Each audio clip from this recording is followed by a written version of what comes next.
찬송가 365장으로 찬송하겠습니다. 365장 찬송입니다.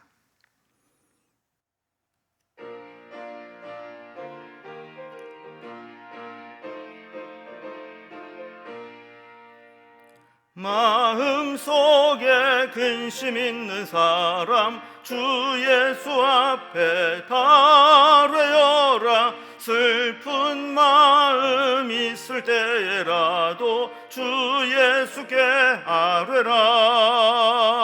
주 예수 앞에 달뢰어라. 주 우리의 친구니 무엇이나 근심하지 말고 주 예수께 아뢰라. 눈물 나며 깊은 한숨 쉴 때 주 예수 앞에 달뢰어라.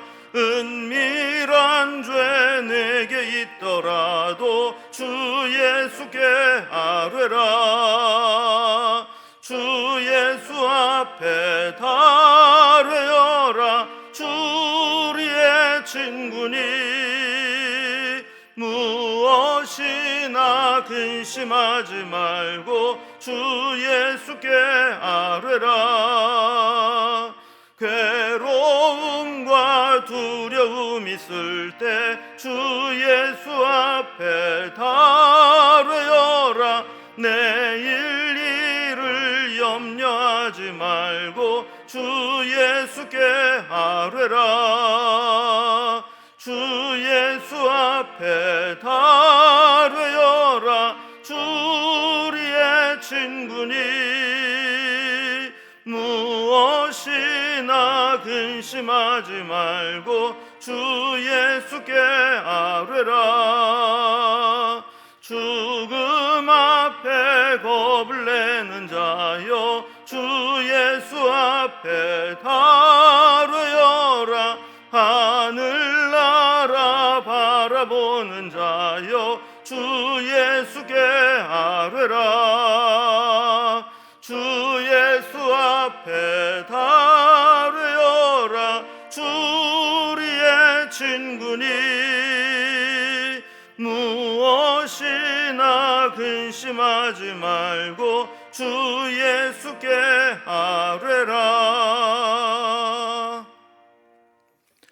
오늘 함께 나눌 하나님 말씀은 호세아서 13장 1절부터 16절까지 말씀입니다.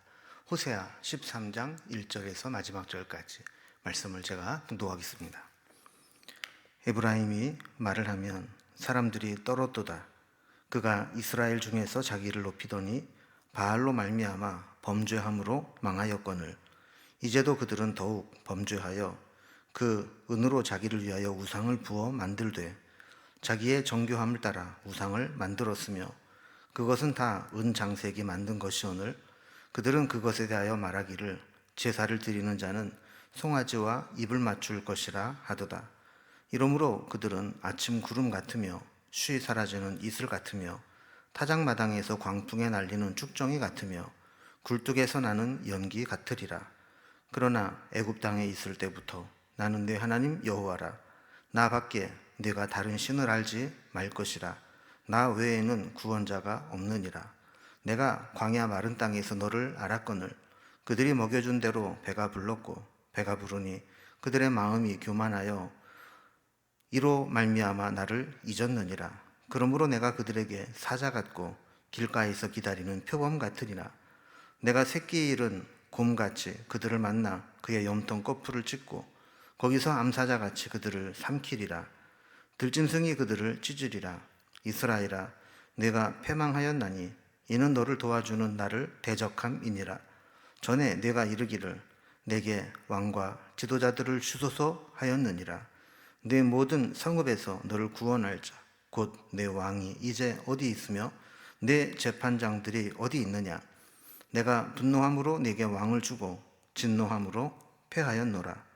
에브라임의 불의가 봉함되었고 그 죄가 저장되었나니 해산하는 여인의 어려움이 그에게 임하리라.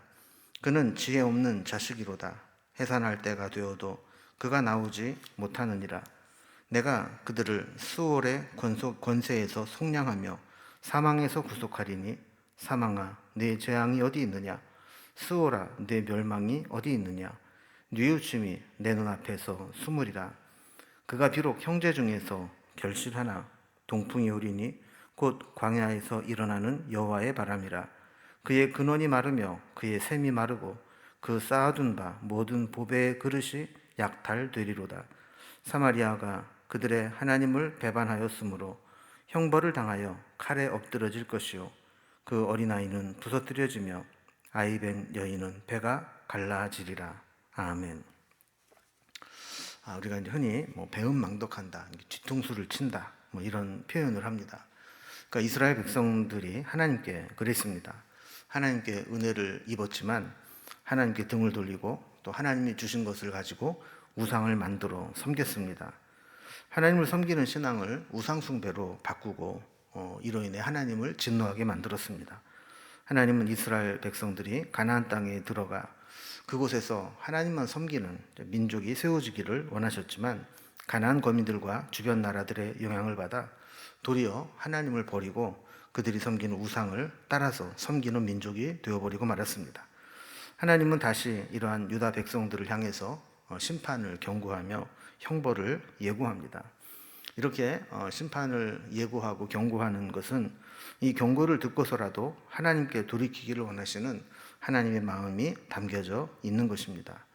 이렇게 하나님 앞에 배은망덕하고 하나님께 뒤통수를 치는 것과 같은 유다 백성들을 향해 주시는 말씀입니다.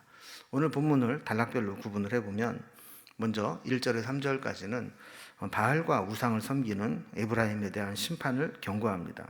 그리고 4절에서 8절까지는 저들이 하나님을 잊어버린 것에 대해서 말씀합니다. 그리고 9절에서 11절까지는 저들이 하나님을 떠나게 된 그 결과 중에 하나가 하나님을 왕으로 섬기지 않고 왕을 세워달라는 왕정제도를 시행했는데 이것이 결국 실패하게 되었다라는 것이죠. 왕 하나가 잘못되면 결국 나라가 전체가 잘못되는 것을 보았기 때문입니다. 그리고 마지막 10절에서 16절까지는 하나님을 배반한 것에 대해서 하나님께서 심판하시게 될 때 어떤 형벌이 내리게 될지 경고하는 말씀입니다. 이제 단락별로 살펴봅니다. 먼저 첫 번째는 바알과 우상을 섬기는 에브라임에 대해서 심판의 말씀으로 경고합니다. 1절에 보면 에브라임아 이렇게 시작을 하는데 에브라임은 북왕국 이스라엘 전체를 가리키는 호칭입니다. 물론 12지파 중에 한 지파이기도 했지만 북이스라엘이 남유다로부터 갈라져 나올 때 주도적인 역할을 했던 지파가 에브라임 지파입니다. 또 북이스라엘의 초대 왕인 여로보암 왕도 에브라임 지파였습니다. 그래서 에브라임이 말을 하면 사람이 두려워 떨며 이렇게 1절에서 그렇게 이야기를 하고 있죠. 그러니까 에브라임이 말을 할 때 사람들이 두려워 떨었다. 이 얘기는 그 정도로 에브라임 지파에 권세가 있었다는 겁니다. 그러나 그들이 자기를 높이고 바알로 말미암아 범죄하게 되어질 때 결국 망하게 된다는 겁니다. 2절에 보면 지금도 그들은 은으로 자기를 위하여 우상을 만들고 또 정교하게 다듬고 그곳에 제사하면서 이에게 제사를 드린 자는 그 송아지, 금송아지 신상에 입을 맞춰라 이렇게 하면서 우상 숭배를 장려해 왔던 겁니다. 그 결과 3절에 보면 그들은 아침 구름과 같고 또 쉬 사라지는 이슬 같고 타작마당에서 광풍에 날리는 쭉정이 같고 굴뚝에서 나가는 연기 같다 그럽니다. 그러니까 아침 구름이나 이슬이나 쭉정이나 굴뚝 연기는 다 보이는 형체는 있지만 금방 사라질 존재라는 거죠. 누군가에부터 시작되고 주도된 우상 숭배가 이 나라 전체를 멸망으로 이끄는 결과를 가져왔습니다. 지도자의 말 한마디, 태도 하나, 정책 하나하나가 이 나라의 운명을 결정짓게 되는 겁니다. 우리가 내뱉은 말 또 행실이 어딘가에서는 큰 영향을 미칠 수 있음을 알고 우리의 언행 심사가 하나님의 뜻에 합한 것인지를 늘 살펴야 합니다.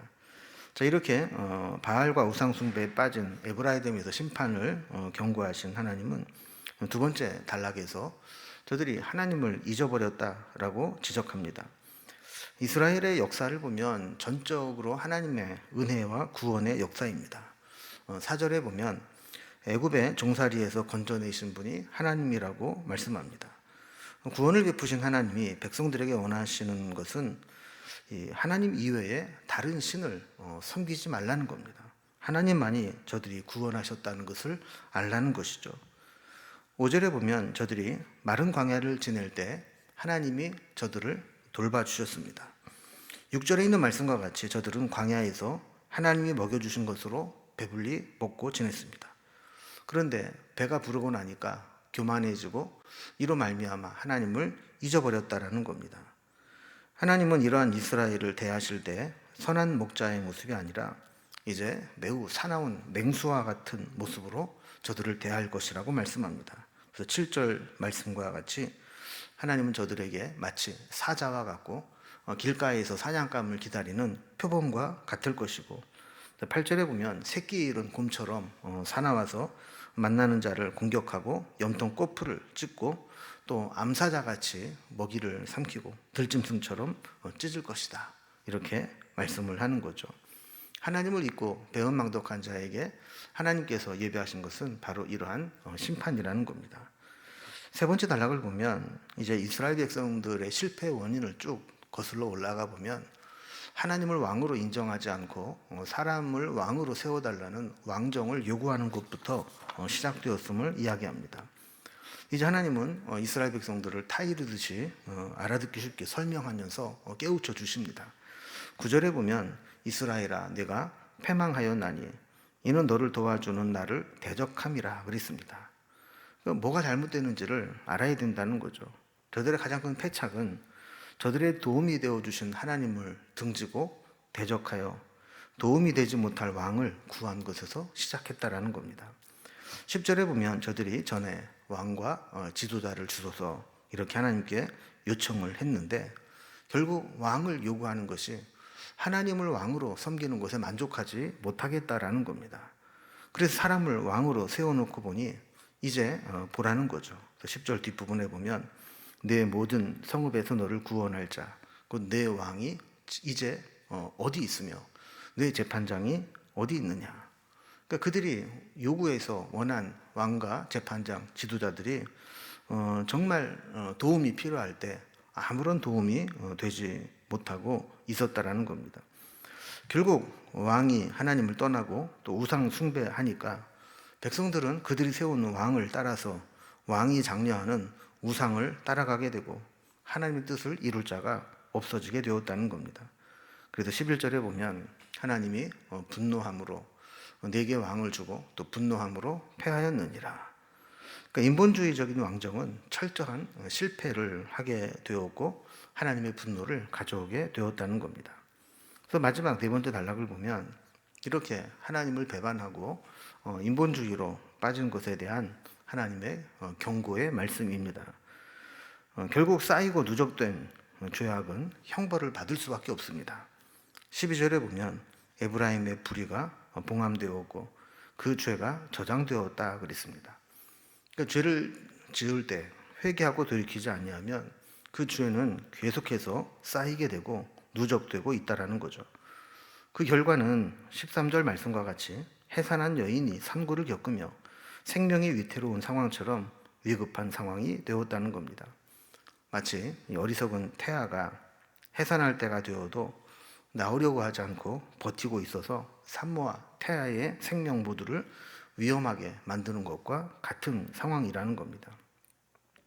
그러나 하나님은 곧바로 심판을 시행하지 않고 마지막 기회를 주십니다. 14절 말씀처럼 하나님은 그들을 스올의 권세에서 속량하시며 사망에서 구속하시겠다 말씀합니다. 그래서 사망의 강력한 힘도 스올의 멸망도 하나님의 능력 앞에서는 숨어버리게 만들었다라는 겁니다. 그런데도 이스라엘 백성들은 끝내 하나님을 섬기지 않았습니다. 잠시 세상에서 누리는 번성함에 취해 있었던 것이죠.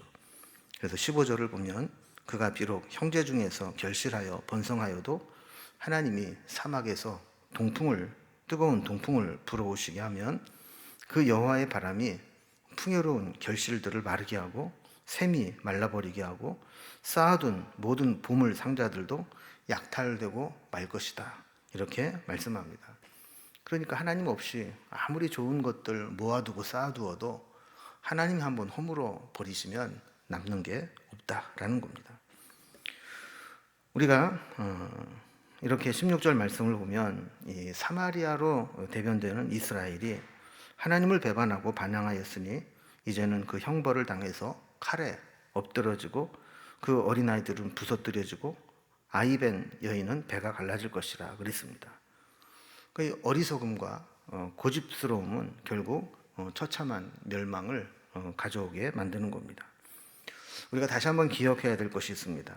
우리가 기복신앙을 따라갈 필요는 없지만 누가 우리에게 참된 복을 주시는 분인가는 분명히 알아야 됩니다. 괜히 우리에게 아무런 것도 해줄 수 없는 다른 것에 기웃거려봐야 고난만 가져올 뿐입니다. 이스라엘 백성들처럼 배은망덕하고 하나님 주신 것으로 세상을 따라가고 우상을 섬기며 하나님 뒤통수 치는 그런 모습은 버려야 합니다. 지금도 우리 주변에 우리의 시선을 끌고 한눈 팔게 만들고 하나님을 대신할 수 있을 것이라고 착각하게 만드는 것들을 우리는 막아야 합니다. 그런 미혹이 다가올지라도 우리는 하나님 이외에 그 어떤 것에도 눈길을 주지 않고 오직 하나님만 의지해야 합니다. 내가 누리는 모든 것 다 하나님이 주신 것입니다. 하나님의 은혜입니다. 오직 하나님만 바라보고 하나님 주신 은혜를 기억하며 하나님 섬기는 신앙으로 살아가게 될 때 하나님 주신 은혜를 계속 누리게 되는 겁니다. 오늘도 우리가 다른 것에 기웃거리지 않고 한눈 팔지 않고 오직 하나님만 바라보기로 다짐하고 하나님과 동행하는 하루가 될 수 있기를 주님의 이름으로 기원합니다. 기도하겠습니다. 하나님 아버지, 이스라엘 백성들은 하나님께 그 많은 은혜를 입고도 은혜를 갚지 못하고 도리어 배은망덕하게 심지어 하나님의 뒤통수를 치는 것처럼 하나님이 주신 은혜로 우상을 만들어 섬기는 그러한 범죄를 저질렀습니다. 우리도 하나님 이외에 다른 것이 우리에게 더 좋아 보일 수 있습니다. 그러나 그러한 유혹이 올 때마다 우리는 그 마음들을 하나님께로 향하게 하시고 세상에 곁눈질하거나 한눈 팔지 않고 오직 하나님만 기억하며 살아가는 삶이 되게 하여 주옵소서. 오늘 하루도 우리가 세상을 살아가지만 세상의 마음을 빼앗기지 않게 하시고 오직 주께만 우리의 마음을 두고 살아갈 수 있도록 인도해 주옵소서. 주님께 우리의 모든 삶을 부탁드리며 예수님의 이름으로 기도드리옵나이다. 아멘. 각자의 기도 제목들로 자유롭게 기도하시겠습니다.